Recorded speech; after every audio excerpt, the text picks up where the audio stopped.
오늘 화제 인터뷰에서는요, 바로 어제 우리 지구 옆을 스쳐간 백금 소행성 얘기를 해볼까 합니다. 이 소행성에는요, 우리 돈으로 6천조입니다. 6천조 원의 백금 1억 톤이 매장되어 있는 걸로 추정되고 있다는데, 나아가서 이 소행성의 백금을 채굴하기 위해서 실제 연구도 이루어지고 있다고 해서 화제를 모으고 있습니다. 정말 우주여행을 넘어서 소행성에서 금을 캘 수 있을까요? 한국천문연구원 문홍규 책임연구원을 연결해서 말씀 나눠봅니다.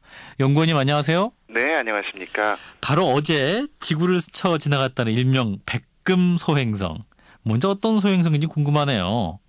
네, 이 소행성은 2011 UW158이라는 이름이 붙어 있습니다. 좀 어렵게 들릴 수 있는데요. 예. 예, 2011년 10월 말에 하와이 대학에서 운영하는 펜스타즈라는 망원경으로 발견됐는데요. 이게 43만 6,724번째로 이름이 붙은 그런 소행성입니다. 아, 그렇군요. 그럼 지금까지 관측된 소행성 중에 43만 6,724번째 소행성이다? 그렇습니다. 와, 그렇군요. 자, 그런데 이제 무엇보다 지금 관심이 모으고 있는 것이 백금이잖아요. 이게 이름이 백금 소행성인데, 그러면 천체 망원경으로 보면은 번쩍번쩍한 건가요? 예, 번쩍번쩍하기까지는 아닌 걸로 알고 있고요. 예, 저희가 쓰는 망원경으로 특히 스펙트럼을 관측을 하면 그 물질을 추정을 할 수가 있고요. 특히 레이더를 쓰면은 표면 물질에 대해서 조금 더 정확히 알 수 있다고 합니다. 네네. 그래서 이 경우에는 분석을 해보니까 아마도 백금족 원소의 것으로 추정이 된다, 이렇게 나와 있습니다. 그렇군요. 그러니까 이제 반사파를 분석해봤더니 이제 행성 재질이 백금일 것이다. 그리고 한 1억 톤 가량 있다. 엄청난 양입니다. 예. 그럼 이 크기가 얼마나 됩니까? 이 소행성? 예, 이 레이더 관측을 하면 비교적 크기를 정밀하게 알 수가 있는데요. 네네. 이게 굉장히 길쭉한 모양을 하고 있습니다. 그래서 짧은 축이 럭비공처럼 생겼다고 하면은 300m 정도, 그 다음에 긴 축이 한 600m 정도, 이렇게 추정하고 있습니다. 그렇군요. 자, 이제 제가 아까 번쩍번쩍 빛나지 않냐고 좀 말씀드렸는데, 그러면 이게 표면이 백금으로 되어 있는 겁니까? 아니면 내부가 백금으로 되어 있는 거예요?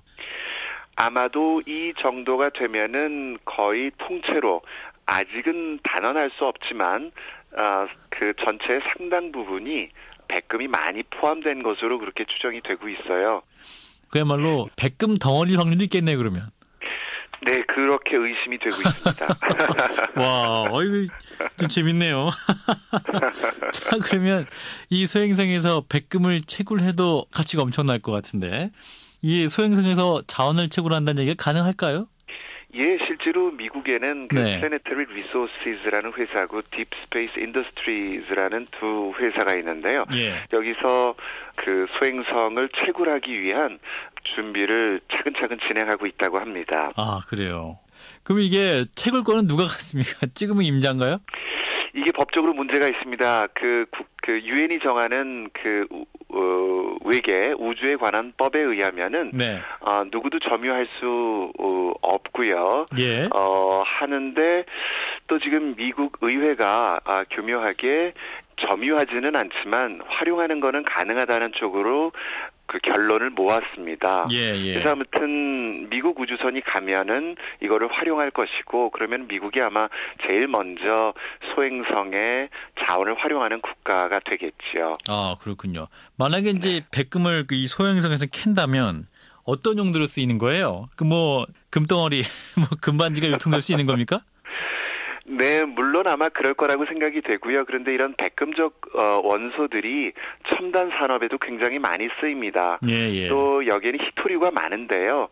TV나 컴퓨터 모니터에 LED에 들어가는 원소라든지 아니면은 풍력 발전이나 태양광 발전에 들어가는 발전기에 들어가는 그런 원자재 뭐 이런 걸로 굉장히 각광받고 있고요. 예. 아마 뭐 여성들이 쓰는 그런 장신구류에도 아마도 좀 싸게 공급받을 수 있지 않을까 생각도 드는데요. 예.